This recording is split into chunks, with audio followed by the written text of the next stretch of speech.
Mr. Sakhr, we can start now. All right. How many participants do you have?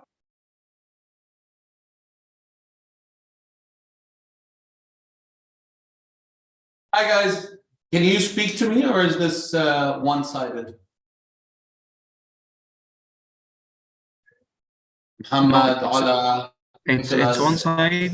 They can write questions on the chat. All right. Okay. All right, guys. So I'm very happy to be here with you guys. My name is Slakir Erakat. I'm speaking to you from the DMCC Crypto Center, a place that we incepted in partnership with the DMCC to develop a blockchain ecosystem, a crypto ecosystem, one that is now 1,600 companies wide, and the fastest growing in the world. And I'm really happy to have the guys here, Ahmad, Dr. Sandy, Manal, Muhammad, Nicholas, and Ola. Really happy with you guys here, and thank you for the team of the UAE Hackathon in organizing this. And I'm going to speak to you about something that's very close to my heart, which is blockchain and how this technology can help drive good for the future. Now, I'm going to do this in a different format than probably you're used to. I'm going to now invite you to a whiteboard that you can join. And with that, I want to introduce a new tool to you. It's called Metro Retro. So I'm going to share that with you, and soon I will be sharing the screen so I can walk you through this. If you can't log into the tool, it's okay. It's not that you have to have access to the tool, but it's very easy. You can use your Gmail to sign on over there. We're going to have the next, let's say, hour booked for us, but I want to spend a maximum of half of that talking, and then open this up to as much of an interactive exercise as we can do. So I'm going to share my screen, and I'm going to kick you guys off with a video that I'm very fond of, talking about what this technology means. And this video is by the World Economic Forum. Modern technology allows people to communicate directly. Voice and video calls, emails, pictures, and instant messages travel directly from A to B, maintaining trust between individuals no matter how far apart they are. When it comes to money, people have to trust a third party to be able to complete a transaction. Blockchain technology is challenging the status quo in a radical way. By using math and cryptography, blockchain provides an open, decentralized database of any transaction involving value, money, goods, property, work, or even votes, creating a record whose authenticity can be verified by the entire community. The future global economy will move towards one of distributed property and trust, where anyone with access to the internet can get involved in blockchain-based transactions, and third-party trust organizations may no longer be necessary. The uses of blockchain technology are endless. Some expect that in less than 10 years it will be used to collect taxes. It will make it easier for immigrants to send money back to countries where access to financial institutions is limited. Financial fraud will be significantly reduced, as every transaction will be recorded on a public and distributed ledger, which will be accessible by anyone who has an internet connection. Think of it as wills and contracts that execute themselves, or dated proof of existence for ideas, much like a patent. Blockchain will become a global, decentralized source of trust, but not everyone is ready to embrace it. A huge proportion of trust services, from banking to notaries, will face challenges on price, volume, and in some cases, their very survival. Public authorities could find it more and more difficult to enforce traditional financial regulations due to the new possibilities offered by the Bitcoin network to bypass traditional financial intermediaries. Unimagined new networks will evolve to meet society's needs more cheaply and potentially more securely. Will governments, financial and legal institutions embrace blockchain? What will happen to the ones who don't?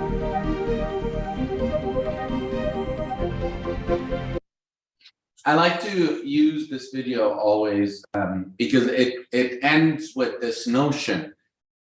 what will happen to governments, financial services, and other companies that do not embrace blockchain?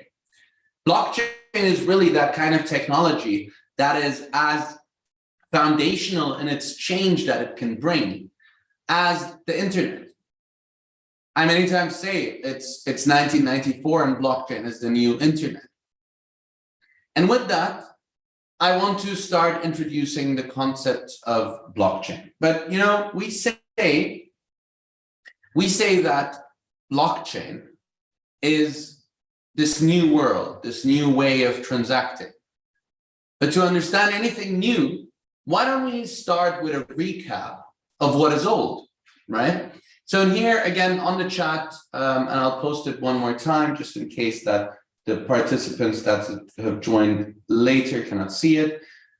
Join me here on Metro Retro. And on Metro Retro, what we're going to do is we're going to look at the base of the world as we live in today.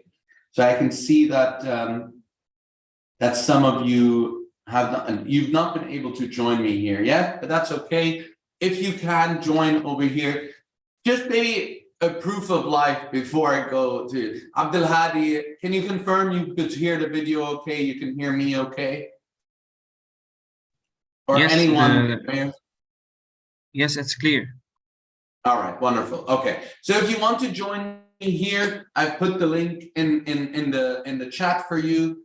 And what we're going to look at is we're going to look at a blockchain beyond the hype, because like many new technologies, it's a hype. There's somewhat of a hype around these technologies. All right, okay, so I've shared the link. Muhammad just said he can't see the link, so I just changed the chat option to everyone.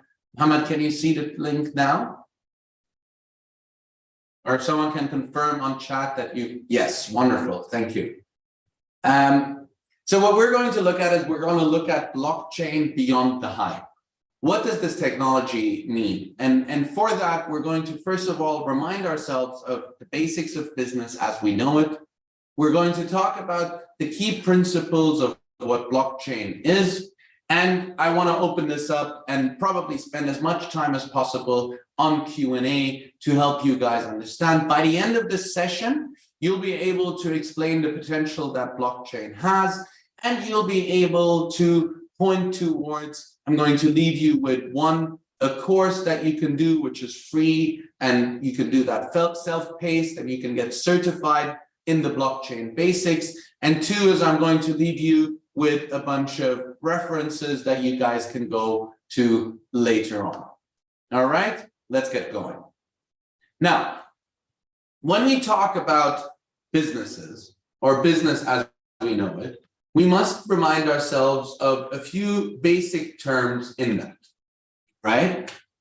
And those few basic terms start with the element that businesses do not exist in isolation, right? Businesses always exist as part of a business network. And do that mind check for yourself.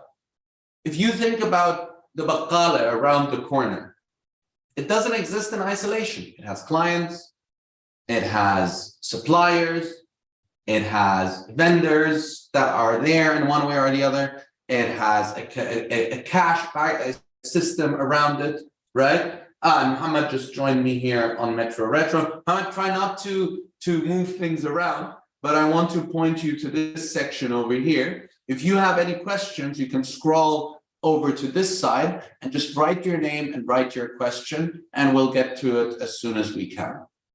All right, so, and you can also use the chat if you're not able to join on the whiteboard. You're also able to use the chat function to ask questions if you want.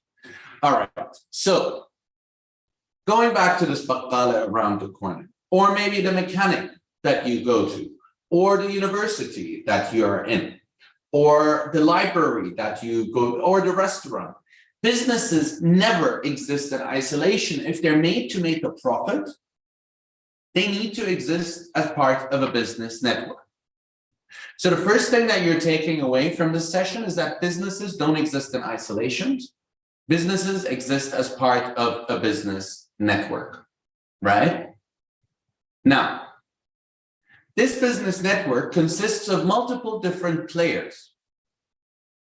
And these players, when they come together in something we call a market, right? And the market is, in that case, where businesses start interacting with each other.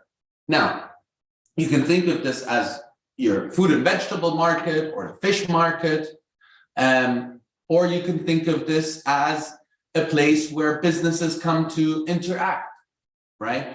Someone is offering something, someone is taking something. So a market is a key integral part of business as we know it. In our case, in the Baqala case, the market to us becomes the supermarket itself, where we go and we interact with this business that is called Baqala Abu Ali, for example, right? Now, in this market, there are different kinds of markets. Think about the fruit and vegetable market. Everyone is allowed in the fruit and vegetable market. But then think about the stock market. To be allowed into the stock market, you need to certify yourself, you need to show that you are an investor, and you need to, unless you're in one way or the other working with a broker, you need to have a certain skill. Similarly, think about the property market.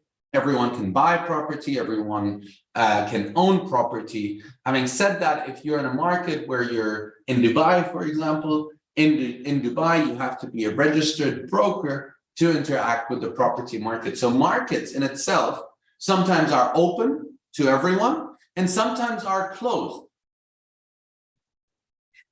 Businesses come together, interacting with each other in markets. What do they do in these markets? They exchange assets, right?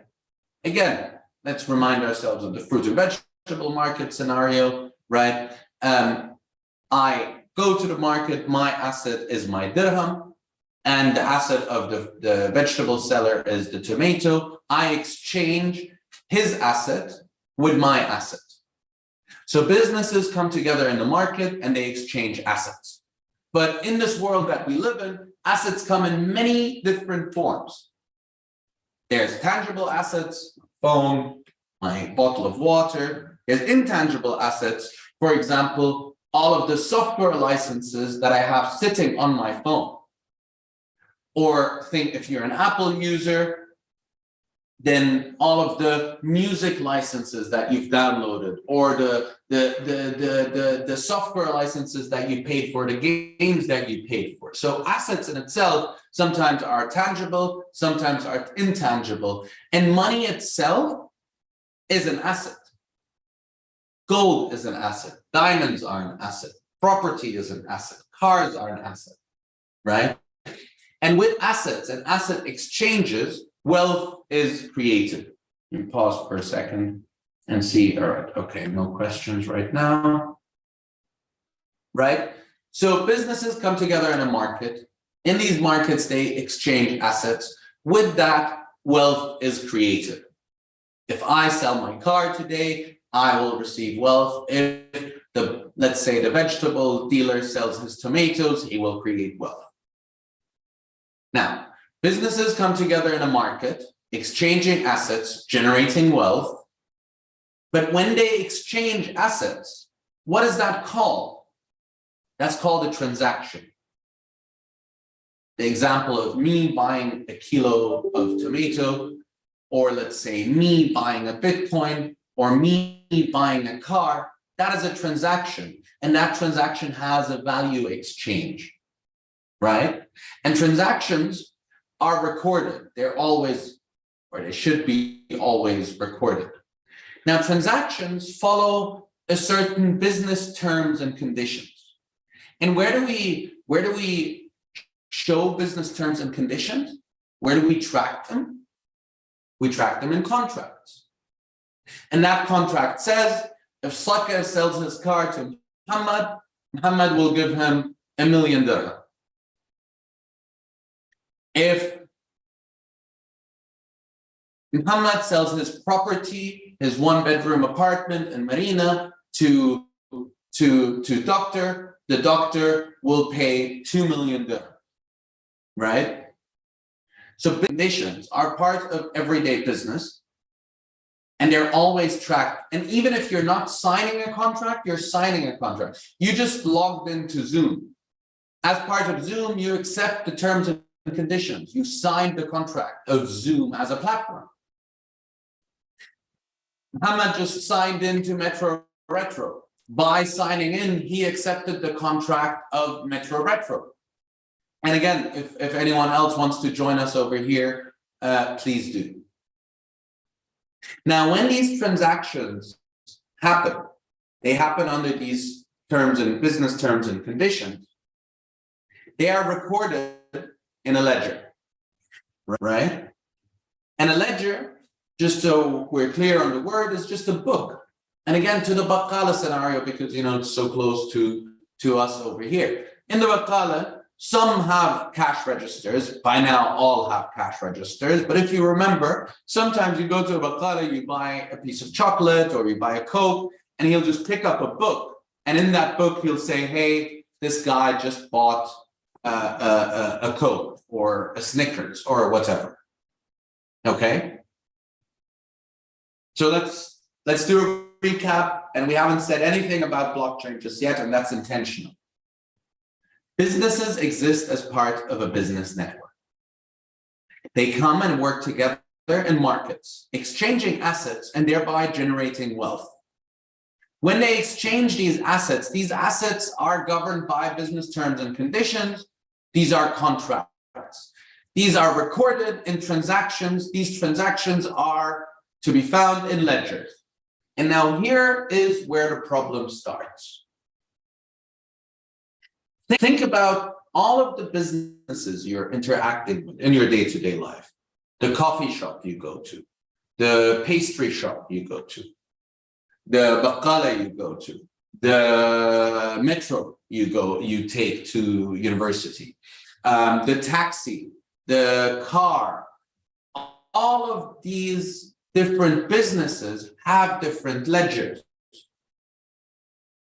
And until today, although I'm in the UAE and I have one unique identifier, and that unique identifier is my Emirates ID, I still have. So I've experienced this. Actually, let's start differently. I experienced this integration of ledgers in a very particular way. So I'm Palestinian, but I'm born and raised in Germany, so I have a German nationality. As a Palestinian born and raised in Germany, when I moved here to Dubai, I stopped dealing with Dubai, I stopped dealing with Germany as a government over there, and I've represented the representative of Germany over here is the German embassy. One of those days, my passport expired. And my passport says that my name is written Slaka Barakat, E-R-E-I-Q-A-T. Now, the embassy, because they don't have the ledger, the original ledger where this is sitting in, because this sits in Germany, asked me to come and bring in my assets, which is my certificate of birth and my previous and my certificate that I am a German, like my citizenship certificate. Turns out that on my certificate of birth, my name is misspelled by one letter. So my name in the passport is actually different than my name that you're seeing online, but by one letter only. What this did, so they issued me a new passport with a different name. As soon as this new passport with a different name was issued, I couldn't access my funds on my bank account. I was flying a lot around the world, so I couldn't access my Skywards at the time as well. My phone got disconnected, and I had to go through all around the world, to Etisalat, to Emirates, to my bank, showing them that, hey, it's still me, Slaka. I'm the one guy, yeah? But now my name is slightly different by one letter. And the inherent problem is that each one of them has a different ledger. As Slaka, I only exist once in the world. But I exist thousands of times in different ledgers and different systems and different databases, because this is how the businesses that interact with me see me. And this is where issues start to happen, right? Today, billions of dollars are lost through hacks. Billions of dollars of value is lost because ledgers are not integrated in the right way.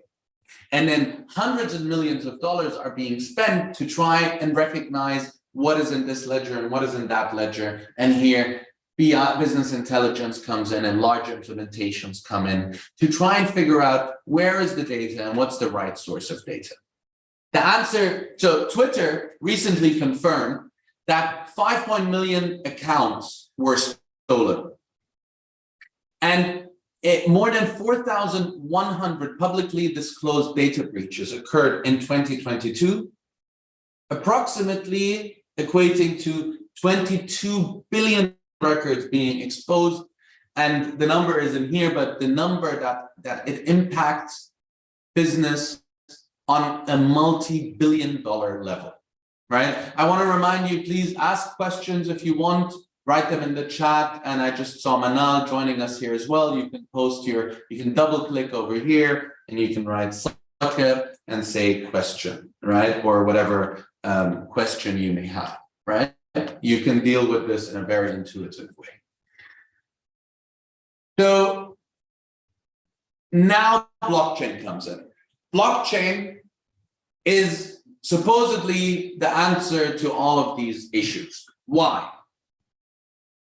Because blockchain takes that ledger that is in one place, yeah, and it distributes it across the business network. Welcome, Ahmad, Adam, you joined here as well.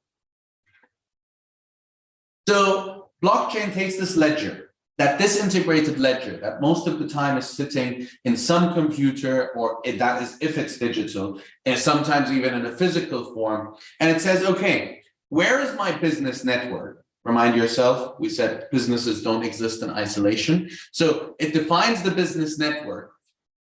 And with that, you'll be able to loop in everyone on not a centralized ledger. That's a big difference to centralized database, a distributed ledger, where information isn't stored here or here or here or here, but it's stored everywhere. The information sits here, and it sits here, and it sits here, and that guy can connect to this guy, and this girl can connect to this girl, and this guy can connect to that guy. Everyone's connected with each other. There's only one record, and that record gets distributed, right? And this is why this is so powerful, because think of it in the real world. You as Ahmad, or you as Manal, or you as Muhammad, you only exist once. But in the systems world of things, you exist hundreds and thousands of times. Every time you enter a website, you exist identified with your IP. Every time you log into your Facebook account, you exist as part of login details. Every time you're posted somewhere, you exist as part of that post. Every time you interact with an insurance, you exist over there. So it takes this, and it doesn't say, hey, you know what, we're going to centralize all of this. It decentralizes all of it, right? Because in centralization, again, is fallacy.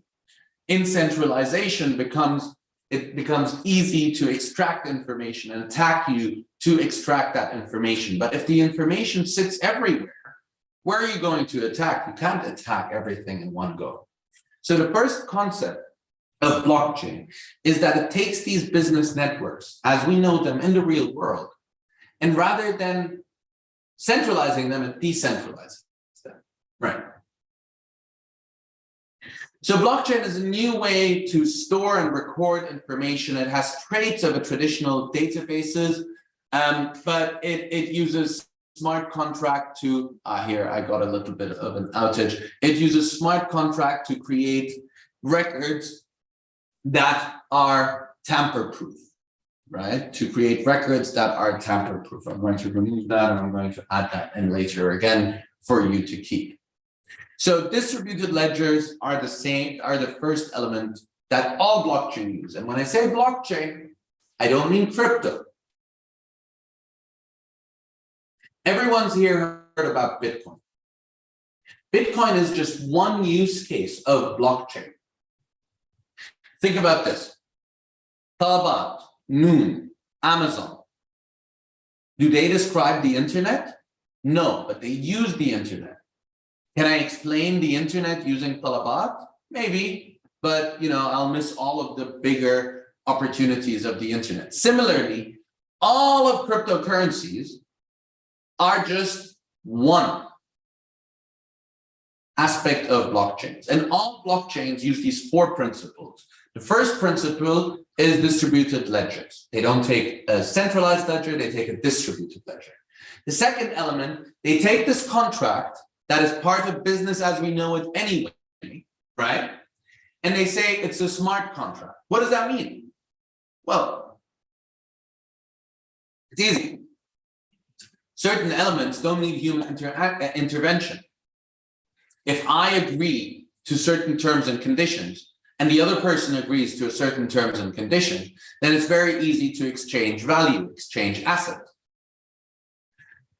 If I take my car key, right? And if you guys were in front of me and I hand, let's say, Manal my car key, or I hand Muhammad my car key, and I agree that I'm selling this car. If Manal agrees or Muhammad agrees and I agree, then the car is sold. Right? So that's the smart contract. If-when statements in Excel. I'm sure you've all interacted with Excel in one way or the other.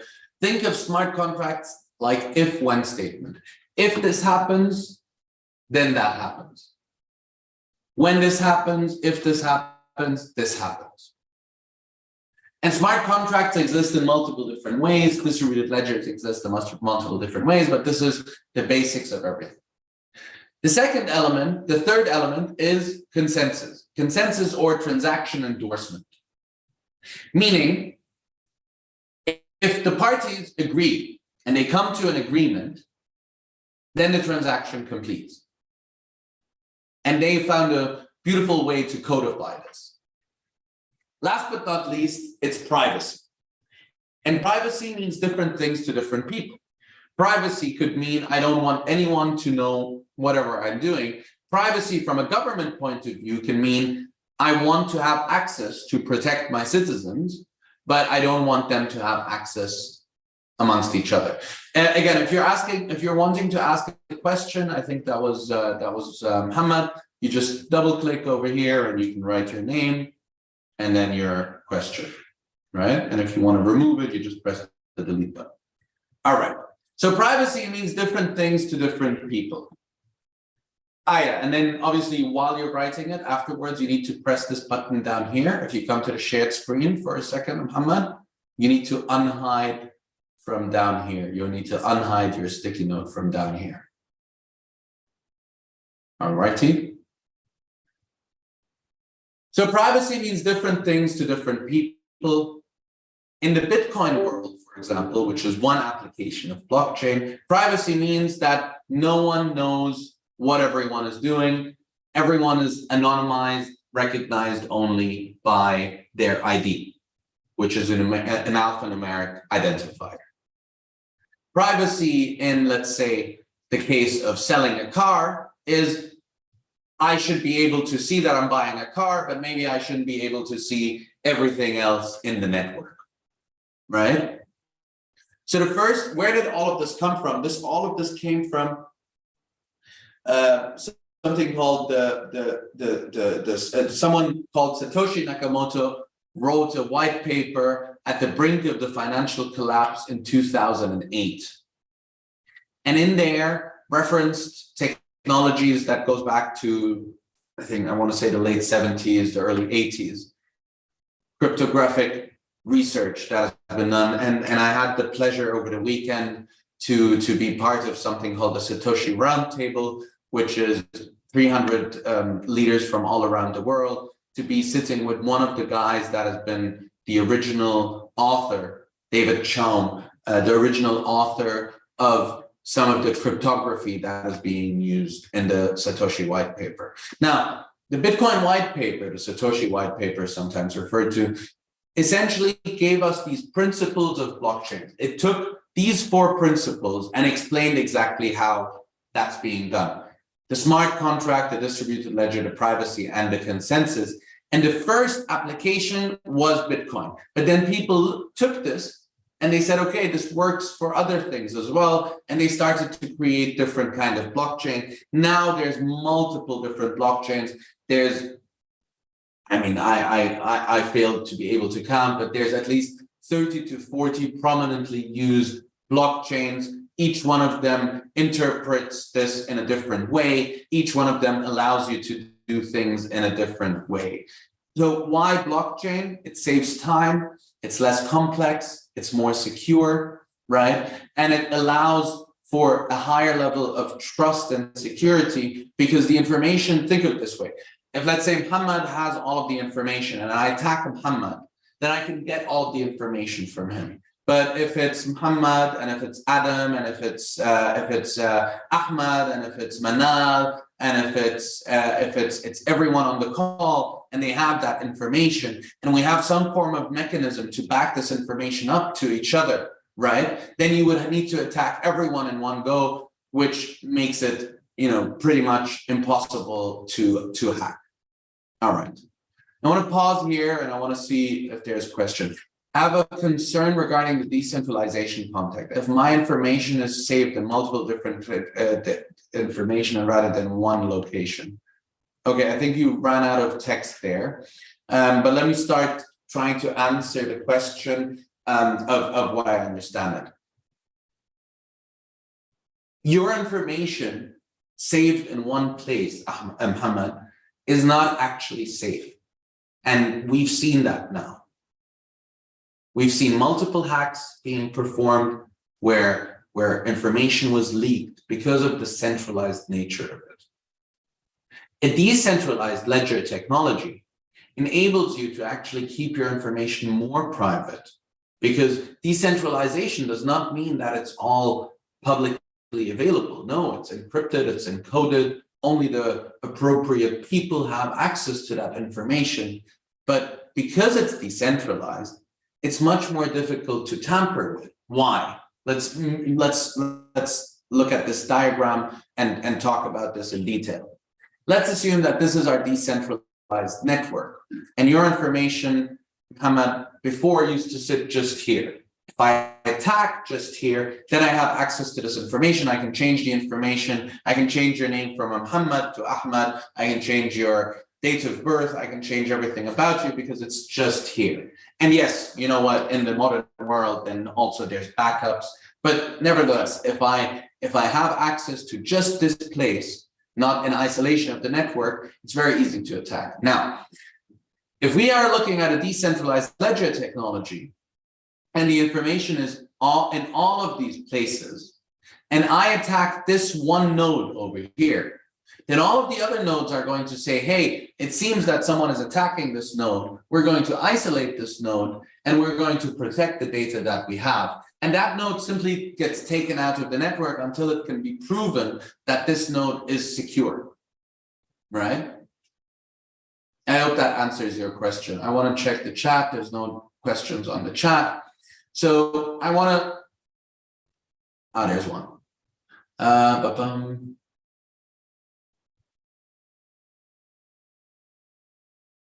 Principally speaking, Muhammad, it's easy to see how you arrive to this conclusion that it's saved in multiple different ways. What you need to keep in mind is, although it's saved in multiple different ways, it's cryptographically protected in a way that no one actually has access to it other than you and your private key, right? So while it's saved in multiple different locations, only you, or however the network is designed, maybe the network is designed that the government should have access to it. Again, keep in mind, we're not talking about one blockchain over here. There's multiple different blockchains, multiple different ways this can be done, right? But they all use these 4 principles of distributed ledger, smart contract, consensus, and privacy. So where has this been done, right? Where do we see real world applications of this, right? And here, and I've put this into the let me put this in the chat because not all of you have access to Metro Retro. Right? These are a list of use cases that, for example, a company that I used to work for before worked on, right? And we can talk about, for example, here, that's a relevant one because it just happened, how we use this in healthcare to use it for a digital health pass, right? And I think it was Ecuador. Ecuador actually went live completely on blockchain using a digital health pass on blockchain, essentially being able to show people that, hey, okay, my internet connection is a little bit slow, but I can talk about it nevertheless. To tell people, hey, look, you have access, you've been vaccinated, you have a PCR, we know that you have all of the right information, and that information is completely decentralized. Manufacturing and supply chain, think about all of the spare parts and all of the fake spare parts that are available in the market, right? With ensuring that all of these spare parts are tracked on blockchain, you can ensure the provenance of spare parts. Let's bring this closer to home. Over here, when you go to Carrefour, in some of their items, you can actually track your food from farm to fork on blockchain, right? You can, I think it's the chicken, the locally sourced chicken, you can track that chicken from when it was, in the farm, when it was slaughtered, when it went through the different stages of the life cycle. Don't hold me to the fact that it's a chicken, but definitely Carrefour has implemented this. Let's go to DP World, one of the largest global port operators in the world. They've used this for shipping for tracking of containers and ensuring that the bills of lading and the invoices are issued right. And then obviously another use case is all of the different cryptocurrencies out there, right? I want to introduce you to another element and share that on the chat, which is essentially a deep dive you can do. You can get certified being in blockchain 101, essentially similar information to what I shared with you now, and a little bit more technical. And this is a free for all. Certification that you can do and that you can share on your LinkedIn. I also want to point you towards the World Economic Forum. The World Economic Forum has actually put together a great repository of information that you can use to start working on this. All right, okay. Let me look at the questions. What if ChatGPT comes up with cryptography description that would make life difficult? Saif, can you elaborate on what you mean? And if ChatGPT was to create encryption, blockchains are only as good as how decentralized they are, right? So blockchains, a common misperception is that blockchains are unhackable. Obviously, a blockchain is hackable if it only includes 2 participants in the blockchain. But now let's think about the Bitcoin blockchain that has thousands of participants. It's virtually impossible to hack the Bitcoin blockchain. And even if it would be hacked, by isolating that node, or let's say the nodes that are causing issues in the network, and moving towards a different network, you'll quickly be back to where you started. If my info is on one blockchain, doesn't it make one place to be attacked, that blockchain? How does one place have information? That's a really good question, Ahmed. But in the end, blockchain's key element is one for decentralization, right? And in decentralized, the concept of decentralization essentially means that information or transactions or assets are not tracked in one place, but are tracked in multiple different ways. Now, this is secured with a public-private key infrastructure where I issue my public key Therefore, I identify with the blockchain, right? But my private key is mine. And only if the public and private key come together, will I have access to that information, right? And that's, again, that's not something specific to blockchain. Public-private key infrastructure is something that goes back to, I want to say the 70s, if not, probably maybe the early 80s. I was sitting with this gentleman today, and I'm really privileged to and humbled to be able to interact with these global leaders. This gentleman, David Chow, Dr. David Chow, was one of the first people to create a concept of digital money. And he did that as early as the early 80s. So again, the information out there isn't new. But what's new about blockchain is that it put all of these different technologies together in a way to create the most secure version of it, right? So your information is not in one place, it's in multiple different places. Having said that, no one has access to that information because only you have the private key. Let me go back to, all right. There's no questions on the board. There's no questions on the chat. So allow me to paint you a picture over here. Imagine that, or let's start there. A couple of years ago, only a couple of years ago, you would have a hard time to tell people that we will be able to do everything on our phone. Right? That we can find stuff on our phone, we can order stuff on our phone, we can eat on our phone for all intents and purposes. I open Talabat and I have food with me within half an hour or 20 minutes. It would have been easy, very difficult to imagine. Within 10 years, the mobile application market and the application economy is today a $5 trillion business. So something that was zero just a decade ago, today is a $5 trillion business. I often say, and that's how I like to end my talks, that blockchain will have a similar impact on our life as the internet. You've all heard the word Web3. What is Web3? Let's start again. What is Web 1? Web 1 was the internet of information. I didn't have to have the book with me.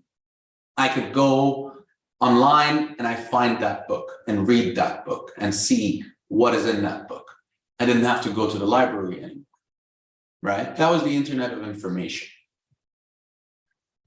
Web 2 became the internet of transactions. I log in, I transact on the internet, and from there, pretty much all of the applications that you see around you are Web 2 applications where I log in, I sign up, I have an internet, I have an ID of some sort, and I interact over there. Web 3 is the internet of value. Today, you can watch billions of dollars openly move through the internet. And that's Web 3, it's the internet of value. So we went from an internet of information, Web 1, an internet of transaction, Web 2, to an internet of value in Web 3. And do a thought experiment with me right now. Ahmad, Dr. Sandy, Fahad, Muhammad, one more Muhammad, Nicholas, Ola, Saif. Do a thought experiment with me right now. Imagine that I find you, and maybe some of you weren't born then, but it's a thought experiment, so work with me. I find you in 1994. And just to paint a picture in 1994, PCs weren't a thing, home computing wasn't a thing, the internet was at its beginning, and you can find loads of articles around at the time saying that the internet is going to disappear and computers are made for research organizations. Imagine I find you in 1994 and I say, hey, look, man, look, Nicholas, look, Ola, Saif, Muhammad, Fahad, look, there's this really cool thing, it's called Google. And this company, a couple of years from now, is going to be a multi-billion-dollar organization, and everyone is going to use Google. Imagine I came to you and I told you, hey, there's a company that's called Amazon. And that company is going to change the world and change the world we interact with each other. It changed the way we interact with each other.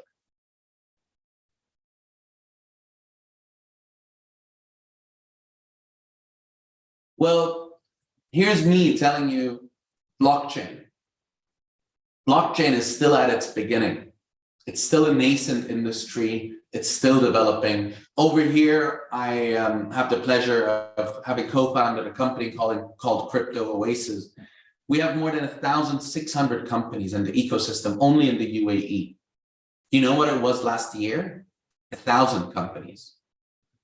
And probably if I get the chance to come back to you and meet you in the future, it's going to be 2,000 companies very soon. So my message to you is it's 1994 and blockchain is the internet. And thank you very much for your attendance and your participation. Thank you for the UAE Hackathon team to allowing us the stage to speak. And if you have any questions, it's now time to ask them. If not, then I wish you all a good hackathon. Have fun. Don't miss the learning opportunity. There's so much to learn out there. Learning is free and it's available to you. You can find it on YouTube. You can go to my LinkedIn. I reference a lot of learning material on my LinkedIn. If you scroll up on the chat, you'll also have the whiteboard that I shared with you guys. All right. That's all for me. Thank you very much, guys.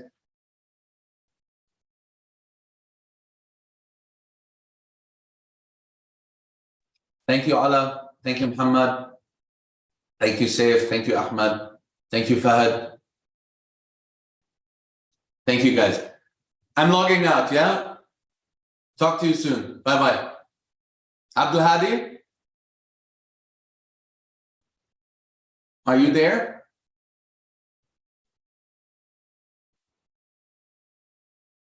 All right, guys. Thank you again. I'm going to log out now. Talk to you soon. Bye-bye.